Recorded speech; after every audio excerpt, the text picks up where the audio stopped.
You're going to want to use a 5/8 inch spark plug socket. This is a 10-inch extension with one of these semi-wobbly ends. I'm not sure if that end is actually necessary. This side is fairly simple. Gray wires. Boom. Boom. Boom. Boom. Other side is not so simple. This one's easy, but then you gotta get back in there. And you can see that plug down in there. And this one is blocked by the fuel rail a bit. So you're gonna have to... So I'm gonna start with this side. Should be real simple. I'll zoom through that and then we'll get to this side. Okay, here's the first side. Don't take off all the wires at once, just so you can keep track of which wire goes where. Each spark plug manufacturer is going to have different torque specs in general, and then there's different torque specs between each of their lines. These ones are 1/16 of a turn, and I forget the exact torque specs. It's on the little box. If you don't buy it new, then there's a number on the side of the spark plug, and you can look up on the internet, I think like spark-plugs.com, I don't know exactly, but you can look up the torque specs for each spark plug. So there's torque specs and then there's hand torque, and the torque specs are reduced by like 30% if you put the anti-seize grease on it. I'd recommend putting the anti-seize on there. Don't put a whole lot, just a tiny bit, to prevent the corrosion between the two dissimilar metals or whatever's going on in there. If you see black oil all over your spark plug, that's a bad deal. For me, my spark plugs came out of the box pre-gapped, and they were all good. My recollection is it's 15 foot-pounds for this particular, I think it's a Bosch spark plug.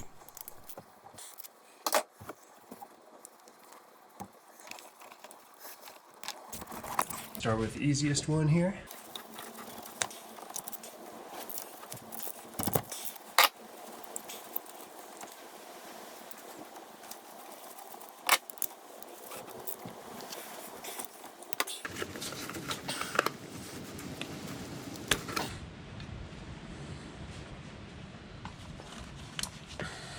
To get the spark plug wire off, I use the following tools. 3/4 inch wrench, crescent wrench.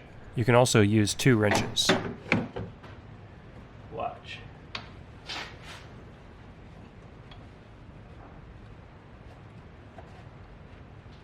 I'm around it.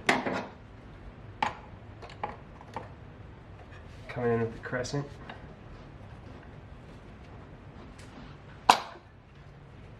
Boom. So,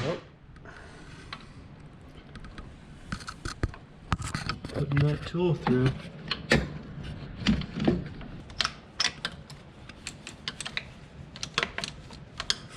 It's just barely long enough.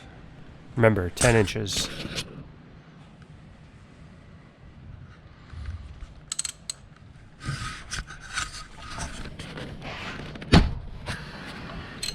Broke it loose. Now I got it loose. Now I'm putting the new spark plug in. You thread it in by hand lightly. If it's not going in, then you can kind of fiddle with the angle a little bit. Go in reverse until you hear it settle down. The threads will drop down, and you go back and forward mode.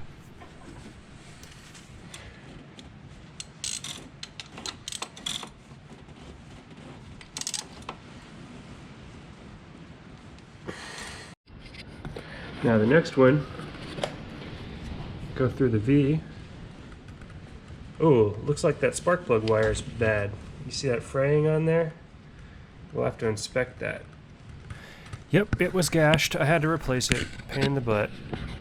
AutoZone has a few like individual spark plug wires laying around, so you have to bring yours in, see if it matches theirs. If it doesn't, you're out of luck. You have to buy a set. We're going at a sideways view.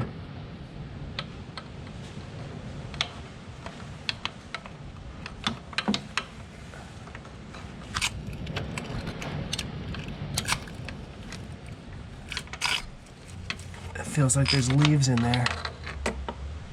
Yep, there was a bunch of crap in there. So much crap that I couldn't get the spark plug socket down there. So I came in with like a very long screwdriver. I have a 12-inch screwdriver extension with a locking mechanism, and then I put like a 3-inch Phillips head bit in there and scraped it out, and then I blew it out with air. The heck? I'll be damned. Look at that shit in there.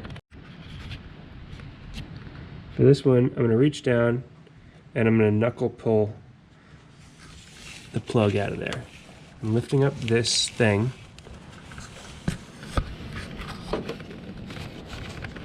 There's the wire right there. Now my hand's going to surround it or else I can't get the grip. And it's from above because this fuel rail is in the way. Boom, not too bad. Just get it out of the way. Should put up there. Now, that's out of the fuel rail.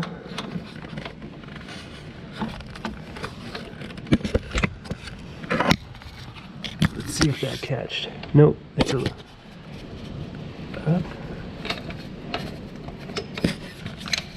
Boom.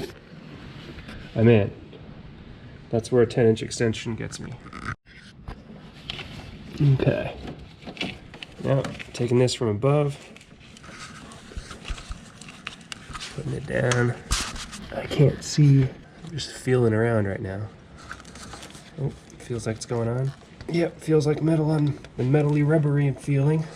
Well, I guess that should do it for like adequate footage for the plug installations and the wires and stuff. I used a long 9/16 inch wrench to push the center wire back in.